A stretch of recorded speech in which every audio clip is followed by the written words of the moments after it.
the functional movements, the understanding in your body just kind of opens the door to emotional intelligence. And the emotional intelligence opens the door to making positive changes in life. It's all connected, right?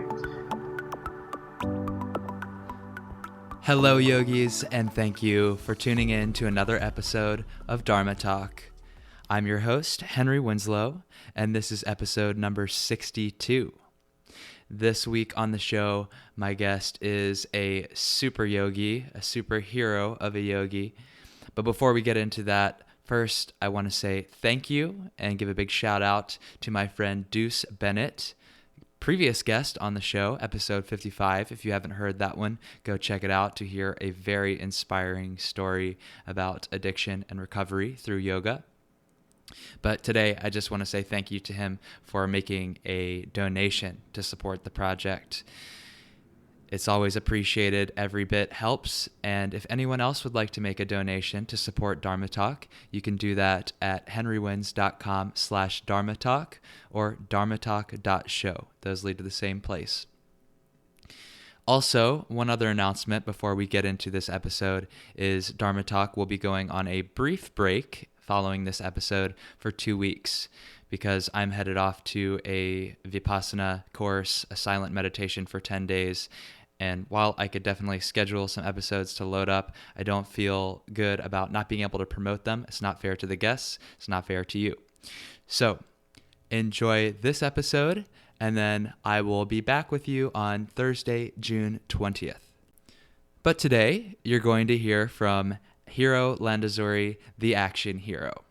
In this episode, Hiro and I talk about the emotional impact of doing healing work on humans at the end of life and the heart-wrenching moment that made Hiro walk away from his career in cardiac surgery forever.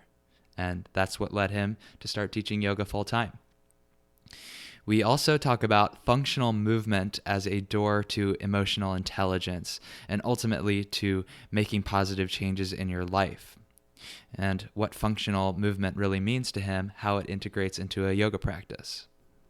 We chat about marrying a Western medical perspective with so-called yoga anatomy knowledge to make informed decisions not only as a teacher, but also as a student. And finally, we talk about his own personal history of injury and using practice as a means toward rehabbing, moving away from aesthetic into feeling, and disrupting repetitive stress patterns. All of that is coming up very soon. Please just stay tuned through these announcements, and we'll dive into my interview with Hiro Landazuri. Yogis, I have plenty of events coming up, and I hope that you can join me for some of them. This Saturday, I am teaching backbending for health and joy at Yoga to the People, Brooklyn. June 22nd and 23rd, I'll be at Yoga to the People St. Mark's to teach locks and keys to arm balancing and floating, and purification practice, mantra, pranayama, and kriya for clarity. On June the 26th, I'm giving a benefit class to support Woodstock Sanctuary, a beautiful animal rescue shelter in upstate New York. That's a donation class, so come and give whatever you can. July 13th, I'm teaching the purification practice at 3 Jewels. And then this summer, I'm helping out with 2 300-hour teacher trainings. In June and September, with the Advanced Science of Self teacher training happening at Yoga to the People. And in July and August, the Jared McCann yoga teacher training happening at Lighthouse Yoga School. Finally, I have 2 immersions coming up. October 3rd through 6th, a Lighthouse yoga immersion at Yoga East Austin in Texas. And October 25th through 27th, Veronica, my wife, and I are giving a weekend immersion at Shala Ananda Yoga in Bucerias, Mexico. Please head over to henrywins.com/events to get more details and sign up. What's your purpose? What's your vision? What mark will you leave on this planet long after you're gone? I'm Henry Winslow, and you're listening to Dharma Talk, the only podcast where I interview inspirational yogis on how they're changing the world in their own unique ways. Whether you're still searching for your purpose or already walking the path, I hope these stories get you excited. Hello, Dharma Talk community, and welcome back to another episode. Today, I have the pleasure of interviewing Hiro Landazuri. Hiro connected with yoga about 20 years ago to relieve injuries from running and was immediately drawn to the challenging and stress relieving aspects of the practice. Since leaving a career in heart transplant surgery to pursue his passion for teaching yoga, Hiro has gained a following for his anatomy focused approach to teaching. He inspires people to understand their bodies better and find a deeper connection to themselves through a functional approach to yoga practice. Hiro, the action hero, it's I'm really pumped to have you on the podcast today. I'm glad that we were able to connect. How are you Yeah, doing? likewise, I'm really honored to be here on this podcast. So thank you so much. Let's get started with the first question. This is generally the foundation for wherever our conversation will ebb and flow to. What does the word Dharma mean to you? And what is your Dharma as you understand it today? It's interesting. When I started out the yoga practice, I really definitely took the more traditional approach, setting into it not just the physical practice, but the philosophy. And relatively recently, it's changed. And from my understanding, it's like the cosmic law and order, or the moral fiber of this universe or this life, or something like that. And for me, it's almost like, in a way, like I understood intellectually the words, but how I could relate it into my own life, I struggled with it a little bit. So for me now, it really just is about getting back into your true self being who you are before all those limiting beliefs, before any of these maybe institutionalized beliefs that we have to live a certain way, we have to uh, be a certain way. And if we all just get back to what we really want, which is love, and to give love and receive love, then yeah, I think that's what we're all underlyingly working towards. Right. Yeah. It's like we all have different paths toward the same ultimate goal, which, as you put it, is love. I think that's really true and beautiful. Yeah. What are some of these limiting beliefs that are institutionalized or ingrained in our thought patterns that tend to get in the way of that in your experience? Um, Definitely when it comes to career path, that's like the very first thing that comes to mind. And it's almost like I get it. It's not like, oh, we're bad people for thinking that we had to have certain jobs.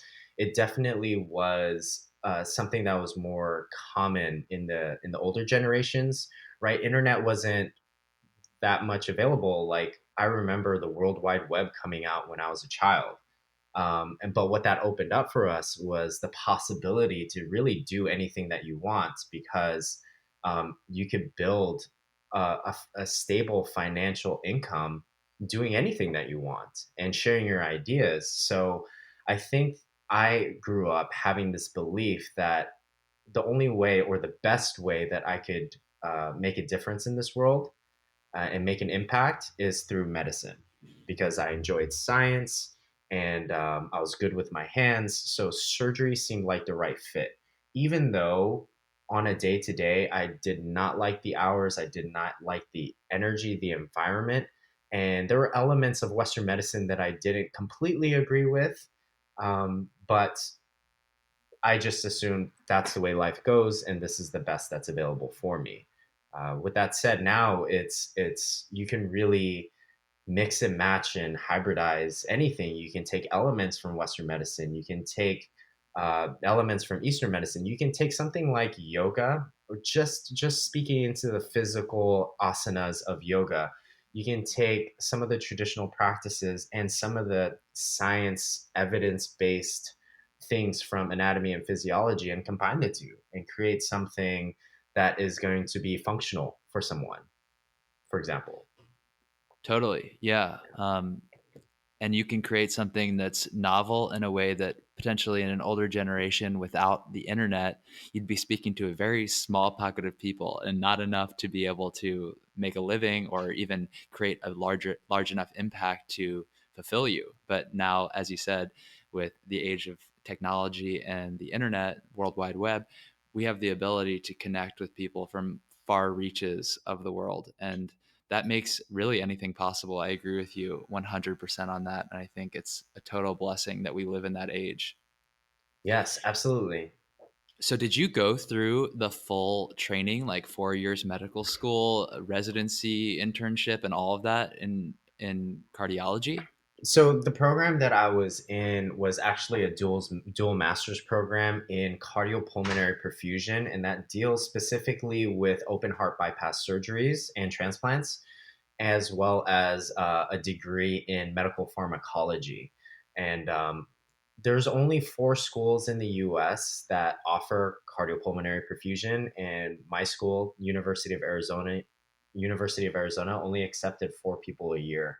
So I took that opportunity instead of going the traditional MD route because you started out your clinicals from day one. So it was super intensive, and yeah, it was a great experience in retrospect. But I definitely, I mean, listen, like ever since I was a child, I was like sure that I was going to be a surgeon, I was going to be in the medical field, and that was my path. And then when I got there, um, I really didn't like it. I really, and I jokingly say that I blame it on the yoga because in order to do your job really well, you do have to dissociate in a lot of ways. Um, from seeing the person as a person, you have to see him as a patient. Yeah. Um, Especially when something like open heart bypass surgery, that's like your last ditch effort, and things go wrong all the time. Absolutely, like not even by the fault of the doctor. It's just the state of the human body at that point. Hmm. And for me, I had a really hard time not seeing the patient as a patient. I saw him as a human, as a person. Especially speaking into transplant surgery, what I did was procurement. So if someone got into, let's say, like a car accident or something, and they're a donor and they're brain dead but their body is still alive, we would come in and take their organs out. And before we do that, we'll say if it's a child, like a 13-year-old child, the mother will write a letter to her daughter and be like, "You're the best daughter that I had. Thank you for giving me 13 years. And I hope whatever comes next, you're in a happy place." And just little letters like that really got to me. And I try to shut it down. And I had a hard time doing it. And it felt wrong doing so. So I think that took a toll on me after several years or a few years. And finally, when I lost a patient myself when I was soloing a surgery, and it was really because I was up for 30 some hours and I was in the OR for like close to 30 hours. Uh, I did one of those little head nods and my finger moved like maybe not even a millimeter. And um, I blew out the patient's grafts to their heart, and the patient died. And we have something called an M&M, a morbidity and mortality meeting. And in that meeting, they go over what went wrong in that surgery, how to prevent that in the future, moving forward. And they ruled out that it wasn't my fault. It's one of those things where we sat there and talked for several hours, and it was going to happen to the patient regardless. But I had a hard time not taking responsibility for what happened because it was a 7-hour surgery, and the patient died when I did a little head nod. And yeah, I don't know if I've fully let that go, to be completely candid. Hmm. Yeah, Yeah, so I that was mean, this it. is heart wrenching stuff when you said that. I mean, yeah, I felt my own heart just sink. And I can only imagine, this is just one of many impressions that was left on you dealing with people at this stage of life and death and the transition. And Yes. as you put it, it's like you don't really want to have to turn off that emotional connection, but you have to, functionally speaking, sustainably speaking, if you're in that line of work and doing it day in, day out, or else you run out of steam. You can't continue on. Yeah. And the kind of relationships, I mean, look, if you think that that doesn't affect your relationships outside of the workplace, that's just a lie, you know? I don't think it's fully possible to just turn your humanity off and turn it back on, right? So when that happened, I went home and I just kind of got smacked in the face with reality about the kind of relationships I was fostering, and they were slightly disconnected. They were surface level. There was an element of sadness and just, um, for me at the time, it was more like I accepted that this comes with the job, you know, working really long hours and being exhausted emotionally, physically at the end of the day. And then I was like, is this how I want to live for the rest of my life? And the answer was no. So I just packed my things and left Arizona and moved back to Los Angeles. Just absolutely crushing the limiting beliefs. But sometimes it Yeah. takes getting to that point, where you're really tested. We're going Yes. deep early here, Hero. I appreciate you not holding back. I guess Definitely that's not. what the lesson that you learned from having those relationships that had a sheet up in between you for so long. So, Yes. okay, now that you are doing full-time yoga and functional movement, how have you incorporated that past experience into what you're practicing and what you're teaching? Are you doing back bends all day to keep your heart open? What's the deal?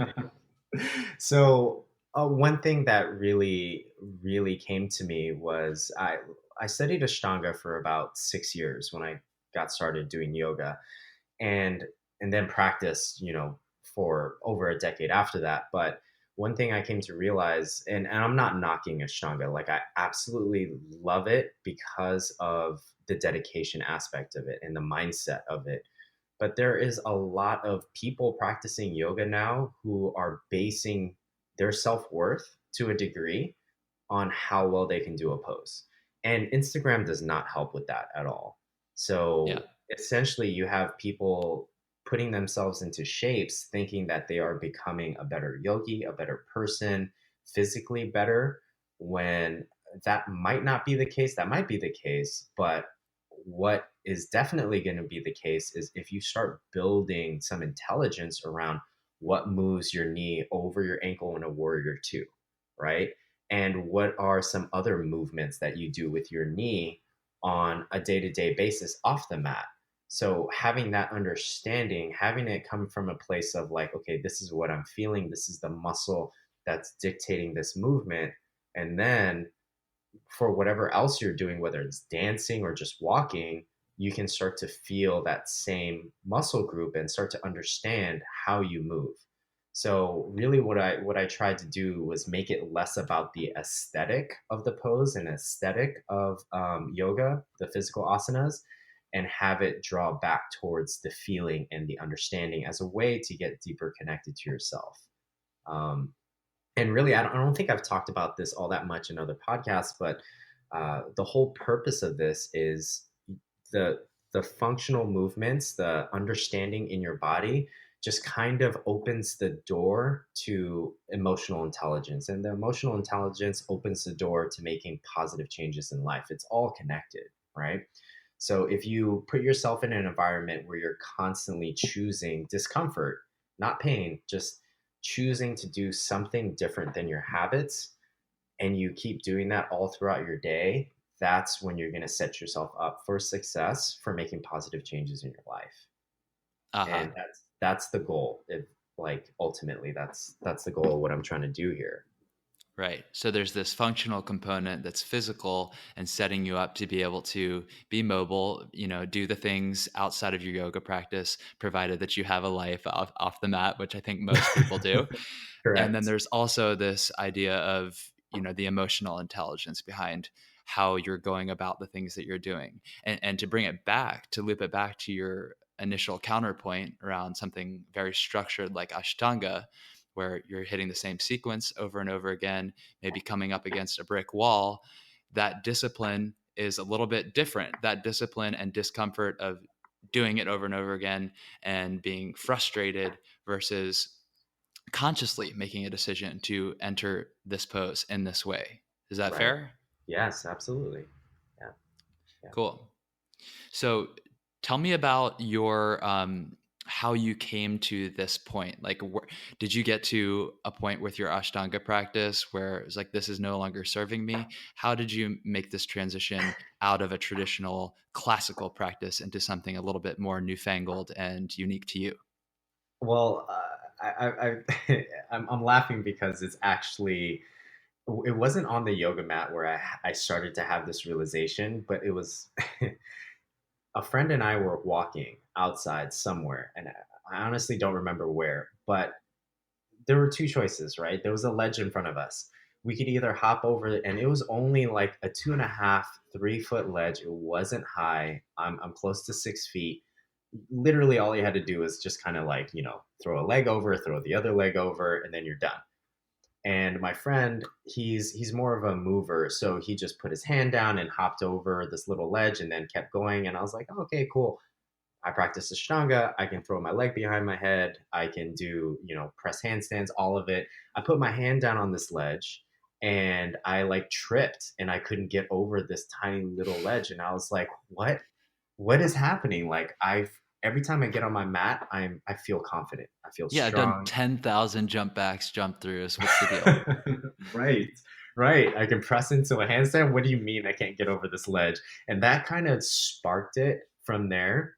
That initiated it because there were other moments too where if I was like dancing with a friend and all of a sudden I found myself having trouble in these in between movements, right? Where in yoga, you're either in this like twisted closed position, you're in this neutral position, or you're in this open position. And the transition to those different poses is not really thought about. It's more about, okay, getting into the pose and then getting deeper into the pose. Hmm. And when I found myself in these transitions, like for example, just take arms, for example, warrior two, your arms are straight out to the sides. Crescent pose, your arms are straight up. But what about all the in between? We have such a huge range of motion in our shoulders. What if I had this question of what if my shoulder could be strong as it's behind my back with my palm facing up? Like if I could build strength with my arm being that way, I have strength everywhere else in between, then I'm gonna feel confident 24 hours out of the day with how I move, regardless of what I'm doing. So that's Hmm. kind of like the basis of this whole functional movement, being able to move however you want to, whenever you want to, whether you're like 40 minutes into a yoga practice or it's 50 degrees outside and you just had a giant lunch, Right, you right. know? So, I buy it. Okay, so let me bite on this. Give me okay. an example of how you would do something like that, incorporate into a yoga class. Like, how do you get into the full range of motion of the shoulder in a way that isn't so static and okay, now we're at 90, now we're at 180. Right. Okay. Good question. I think for people like you and me who have a very strong basis of a practice, coming into something like Warrior Two with the arms out, you don't really feel anything. And I've heard arguments of like, well, if you hold it deeper and longer, then you'll feel something. But the same is true if I just literally hold my index finger out for a really, really, really, really long time, Yeah, it right? doesn't mean that's what Eventually, we want to do, how we want to spend our time. exactly, exactly. So, what I'll do instead in a warrior two is I'll cactus out my arms, hold tension everywhere in the body except for this shoulder rotation, and I'll find external rotation as deeply as possible and internal rotation. And the important part to the tension is you're you're not trying to just hold your breath and go as hard as you can because that isn't yoga. It's putting in the effort and keeping your breath and your mind calm, right? Right. And I think the same is true for emotional intelligence or making changes in your life. Any kind of change is uncomfortable, right? Like if you're trying to train for a marathon and you've never run in your life, like that first quarter mile, half a mile is a struggle. It always is. So what this does is it trains you to stay calm in your mind and your body, even though you're exerting effort. And I think that's a piece that isn't really covered, especially with the newer teachers. These are important points to consider for sure. Yeah. Yeah. In the process of creating your system, if we want to call it that, maybe that's not fair to say, maybe you would use another word, but in creating this way of teaching and sharing it out with people, what sort of challenges have you come up across? Are you meeting Oh, students who really resist this and want to tell you that you have to do it the old way? yes, absolutely. Of course. And I knew it was coming because I had that same resistance when I was deep in my Ashtanga practice as well. Mhm. Like, the justification is this feels good. I feel more open after 90 minutes. So who are you to tell me that this is wrong?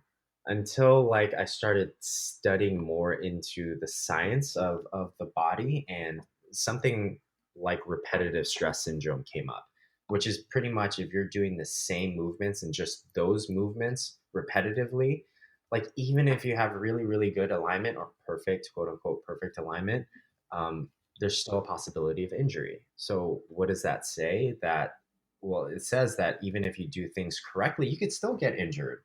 So, then the fix would be to make sure that you're capable of doing all different kinds of movements, even if that means breaking whatever traditional alignment that you were told by someone that you should be in, right? Like, who's to say that? I know there's also another thing. Sorry, I'm kind of going off on a rant, but like doing a vinyasa flow from like a closed to open position or open to closed position is not good for your hips. If I mean, if that's the case, then you shouldn't ever be walking forward and then make a left turn with your right leg first. Yeah, Like, yeah. it just doesn't make sense. Like, I want to be able to make a left hand turn whenever I want, and I want to do it in a way where I understand my body. You're talking about There's something like going from a warrior one straight into a warrior two. right, right, Yeah, right, which is a funny argument to make considering like even the dogmatic Ashtangi does that in primary series. right, right. But yeah, I've Yes. heard that too. I've definitely heard that. So, and I think a lot of us, it's not so much negligence as it just is like you just don't know, but you have someone that you respect who tells you this, and then you're like, okay, I'm gonna go with it. Like, Hmm. I respect this teacher, and his practice is great, and practice of yoga, not just physically, is great. So therefore, I'm going to listen to this. But I think if we just ask the question why for just about anything, and then you just do a little bit of digging yourself, especially having access to the internet, you can pretty much look up anything. And if you just dig a little bit deeper, you'll start to see, okay, there's some inconsistencies with some things, and then that just opens up the conversation for building more knowledge as opposed to coming from a place of ego of like, this is the way to do it, right? Right, right. And I think that's a deeper lesson in there too. Is like, yes, it's important to have a teacher, and a teacher can help you tremendously in guiding you on the path and giving you direction. But ultimately, you have to take accountability for your own decisions and your own practice. And that's what this is Right. all about. It's like feeling and understanding and being willing to change. Yeah. And to speak into your question a little bit more, the other resistance that I get is from some of the teachers who are a little bit more respected, and it's almost like an insecurity, um, for what I have to offer around like anatomy stuff. And it's because they dedicated so many hours and so much money into learning anatomy, yoga based anatomy. And I was like, look, like, instead of resisting, instead of fighting me on this, like, understand that a yoga teacher training, you invest a few $1,000s. Like, I invested well over $250,000. Like, I never thought I was going to teach yoga. Like, my life was going to be surgery. So I invested over $250,000 into just learning about the body. So why don't we like collaborate instead of just argue, you Yeah, know? yeah, right. This is a good point. What is the difference between yoga anatomy and, I guess, harder science anatomy? What are some of the things that you see coming up as being contradictions or conflicts or arguments between those two worlds? Oh man, great, great question. So, I mean, there's pluses and minuses to both. For example, in medicine, we're so focused on what's wrong and how do we fix it, and there's an element of soul that's being missed. There's an element of this is a person that's being missed, and you're just looking at the ligaments, the tendons, the bones, right? The muscles. So with the yoga, on the other hand, I almost feel like we set our own limitations because we're like, okay, let me take a warrior one. Warrior one, I know I'm supposed to have neutral hips. So therefore, based off that, then I look at the anatomy. So, but what if someone's pelvis is slightly off? What if they have a slip disc? Or what if their anatomy, not their physiology, but their anatomy, they were just born differently? Then what do you do then? Having a neutral pelvis would actually create more imbalance, right? Hmm. So so I think it is more of an art than just like, okay, here's what's good about science, here's what's good about yoga, and then combining the two. It's definitely a little bit of playing around, and it does take a little bit more like one-on-one individual looking at. But if you get the foundation of like, okay, here's how the tendons, ligaments, muscles, and bones work, and here's like an outline, and also like here are some of the movements in yoga. Let's get rid of this thought that your hips have to be completely square, your knee needs to be over your ankle in warrior two.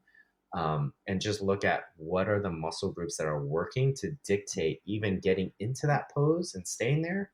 Then I think that's what I'm trying to go for. Hmm. So it all of a sudden doesn't become about what do you look like, and it actually becomes a personal practice about feeling, which is something that us yoga teachers are constantly saying.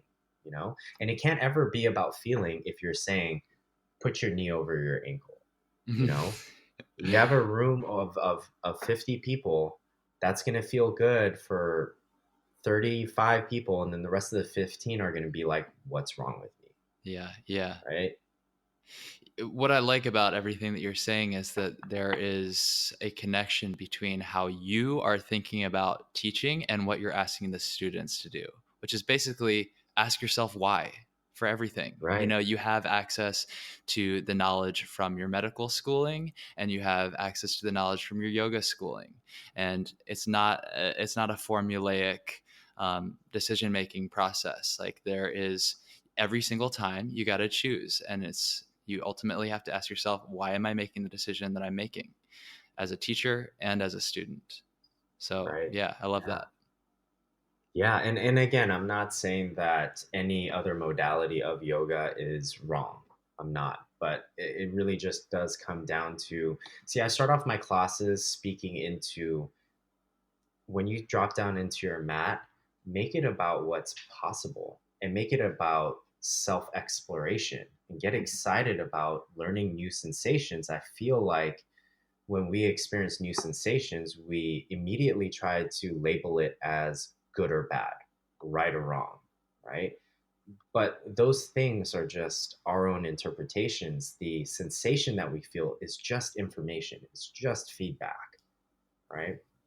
So moving forward, you can either choose to grow or just say, oh, this isn't good, this doesn't feel good, therefore it must be wrong, Hmm. and stay within your little comfort zone, because that's your comfort zone is not where growth is ever. Yeah. And what feels wrong might just feel, actually, it feels new. Right. Exactly. Exactly. You spoke a little bit earlier about repetitive stress syndrome, which can come up from doing the same things over and over again, repeatedly, Hmm. repetitive. Hmm. Have you faced any of that yourself?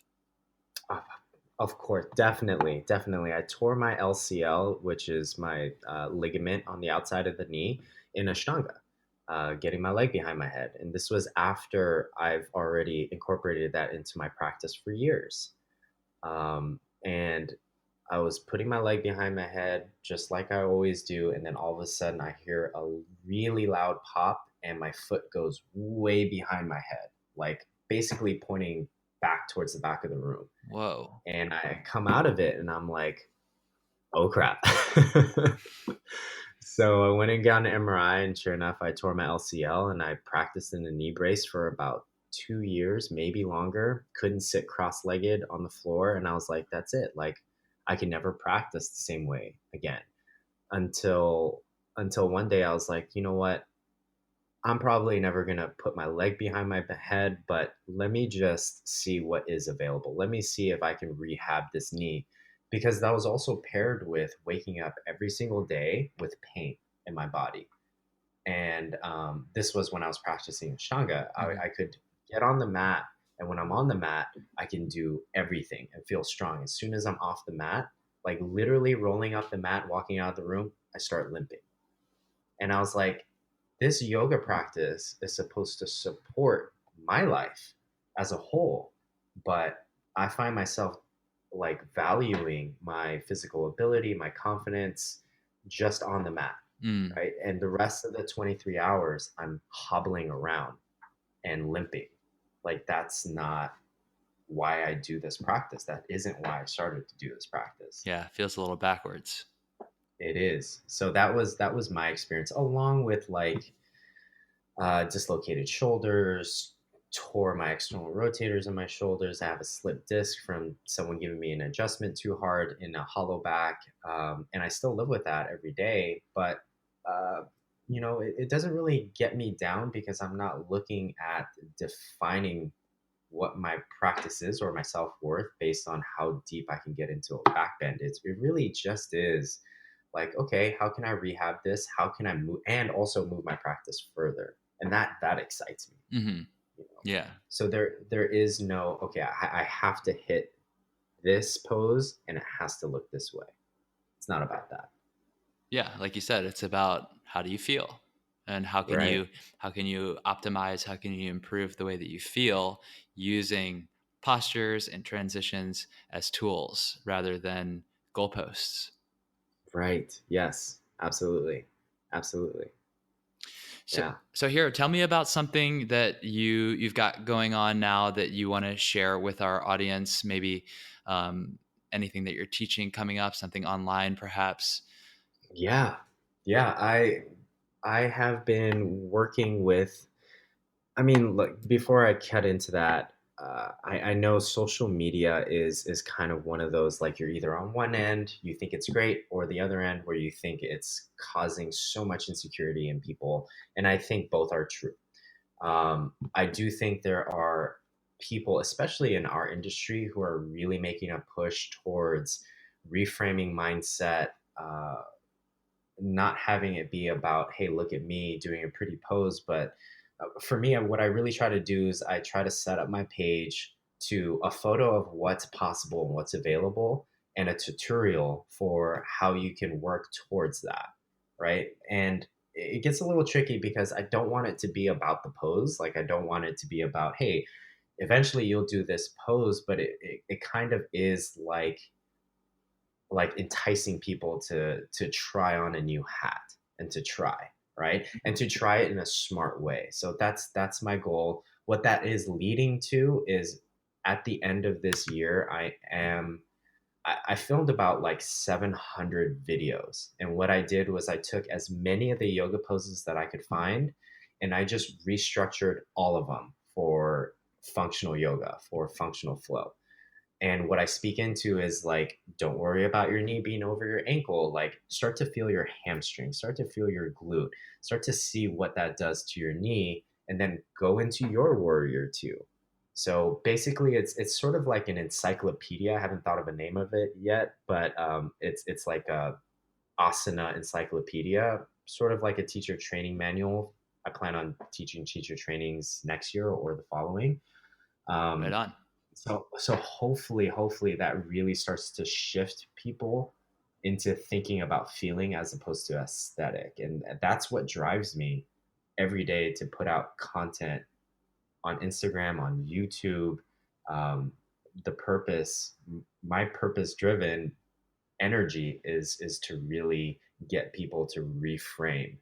reframe off of the aesthetic and just making this serve their life instead of valuing their self-worth based on the poses that they could hit. Functional flow. Functional flow.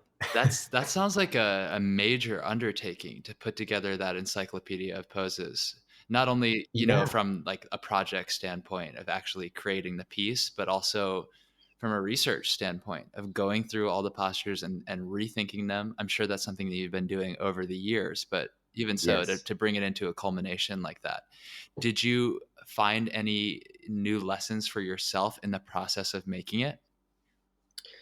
Um, yes, yes. When I started filming these, I I went really in depth, really in detail, and I really like from the perspective of I want to provide as much value to the person as possible. And I had this thought of like, man, maybe my I'm a little skewed. I'm a little skewed here because I did invest a ton of money, time, and energy into the medical field. Maybe I don't have a good grasp on what it's like for someone to experience one of these videos who hasn't been through medical school or college.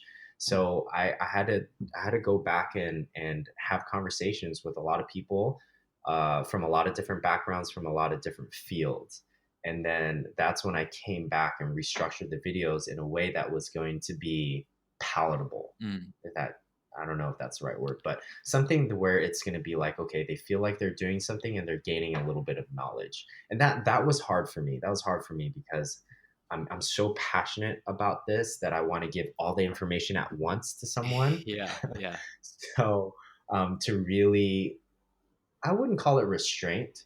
It's more so understand empathetically where someone else is, and understand that communication, any form of communication, isn't about what you're trying to say. It's about what the other person understands. yeah, Um, like for example, there's data around if you say 10 things, people are only going to remember 3 out of 10, which means that you as a yoga teacher, if you give 10 cues, they're only going to remember 3. So instead of giving 10 cues, why don't you give 3 repetitively?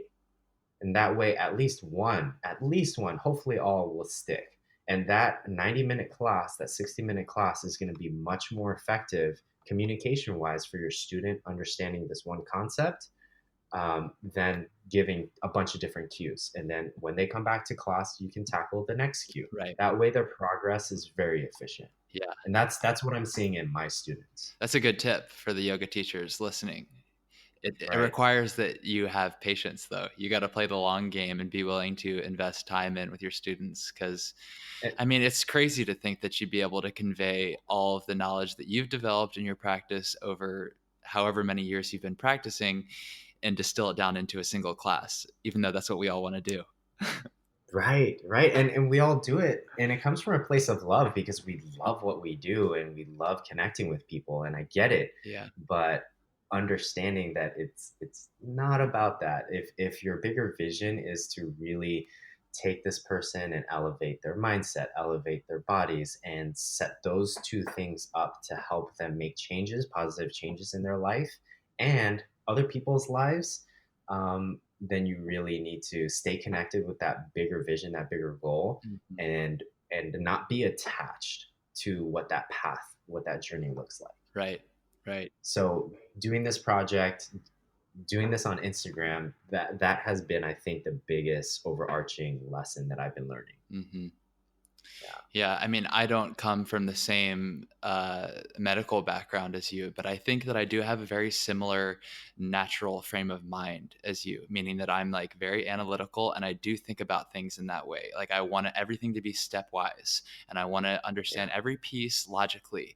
And something that I'm learning in my teaching and working on quite a lot. And I think to positive results is giving people more space, honestly, just to be in silence and meditation in their practice. Because what that's all about is giving people the opportunity to internalize and feel it out themselves. 100,000,000,000%. I agree. At the end of class, I always say, hey, the alignments, the technicals, they're all great. They're just tools. this practice is about is connection to you, like the real you, us, without the limiting beliefs. So sit there and feel. Be in your shavasana, be in your seated meditation, and just feel your heartbeat, feel the information that's coming in, and without judgment. So I 1000% agree with you. Cool. Well, I will put in a little plug for you that Hiro is going to be coming to teach at Lighthouse Yoga School, where I teach a lot of classes in Brooklyn, New York. That's coming up in the last weekend / first weekend of September. So we're really excited to host you there. I'm looking forward to that a lot. Hiro, apart from getting your message out on the podcast with me, what are you doing today to live your Dharma? Oh, great question.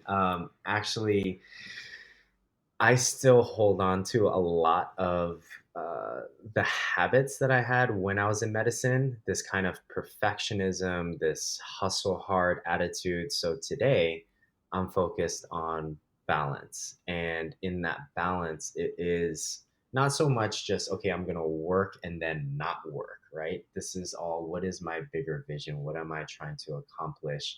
And it is happiness, but it's not just about happiness. It is about living what I'm preaching.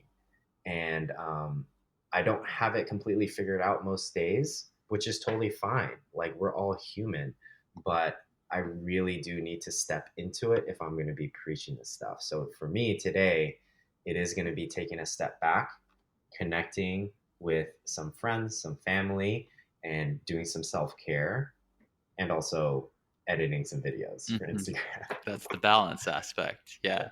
We That don't have to is. be there, but we need to be working on it. That is the practice.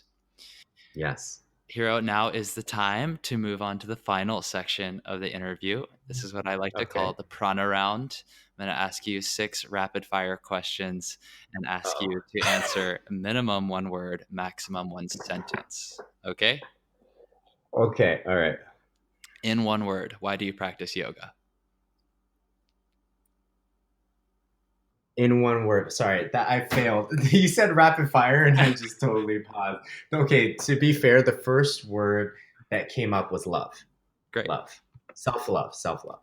Yeah, that's hyphenated, so that's 1 word. Yeah. Okay, second question. What's your favorite yoga pose and why? Handstand. Empowering. What's the single best cue or piece of advice that you've ever received from one of your teachers? Get out of your head. Recommend 1 book, either modern or ancient, for our Oh. listeners. Oh man. This isn't a good question. I'm sorry. This, not that the question isn't good. I don't have a good answer. I don't really read books all that much anymore. I feel like I can get so much more information and concisely if I listen to something like Blinkist, right? Or Oh, yeah. if I watch like a YouTube or something. I'm just so much more visual. So when someone is talking to me, I feel that connection so much more. So I've actually tried to get back to books, but I just. No, I appreciate that answer. Yeah. You're a functional, efficient, practical type of person. So for those who don't know, Blinkist is like a service or a subscription, I think, that you can have that gives you summaries of books, right? Right. But so that you have something. The last one that I read was something was by Tony Robbins. I really do think his work is great. I like Tony Tony Robbins too. Robbins, yeah, yeah, definitely. Okay. Next question. Is yoga for everyone? Yes, And our last yes, question, definitely. how can our audience get in touch with you and how can we support you in your Dharma? Oh my God, thank you. Action Hero, Heroes Hiro on Instagram, same as on Facebook, and Hiro Landazuri or Action Hero on YouTube. If you can just come and just try, just try some of the exercises without any expectation of yourself. That is how you can support me. Just try out some of these exercises. Right on. I think everybody listening can do that, can go in and try. So, Hiro, thank you so much for taking the time to chat with me today. I'm really looking forward to getting to meet you in person in not too long. Likewise. So we'll continue this conversation in Brooklyn. Yes, definitely. Thank you so much, Henry. I appreciate it. Hey, Dharma Talk community. If you enjoyed this podcast and you haven't done so already, please hit the subscribe button right now.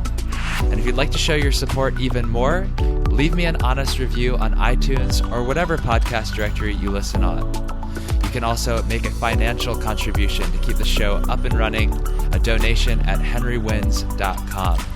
And remember, I'm here to serve you. So if you have any questions or comments or ideas, you can always reach me on Instagram at